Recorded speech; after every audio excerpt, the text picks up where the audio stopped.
প্রশাসন, আইন শৃঙ্খলা রক্ষাকারী বাহিনী, সশস্ত্র বাহিনী সহ আবশ্যক সকলের আন্তরিক সহযোগিতা পেয়েছি। আমি আজ বিদায় লগ্নে কৃতজ্ঞ চিত্তে সেটি স্মরণ করছি।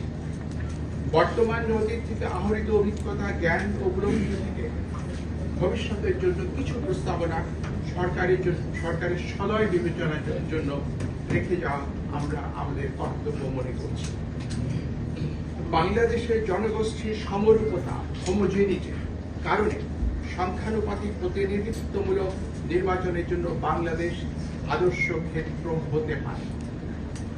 সেই সাথে নির্বাচন 4 বা 8টি পর্বে, প্রতিটি পর্বের মাঝে 3 থেকে 5 দিনের বিরতি রেখে অনুষ্ঠান করা ব্যবস্থাপনার দিক থেকে সহজ ও সহায়ক হতে পারে।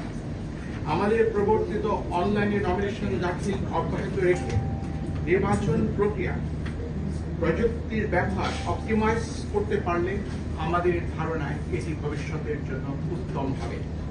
অধিকন্তু প্রতিটি সাধারণ নির্বাচন নির্দলীয় তত্ত্বাবধায়ক সরকারের অধীনে অনুষ্ঠিত হলে উদ্দেশ্য অর্জন আরো সুনিশ্চিত হতে পারে।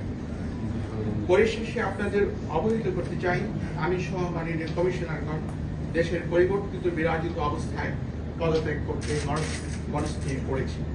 আমরা উদ্যোগ পদত্যাগ পত্র মহামান্য রাষ্ট্রপতির সমিতি উপস্থাপনে নিমিত্ত কমিশনের সচিব মহোদয়ের হাতে দিব।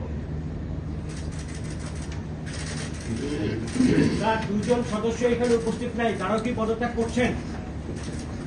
নাই কেন স্যার এই বিষয়টি?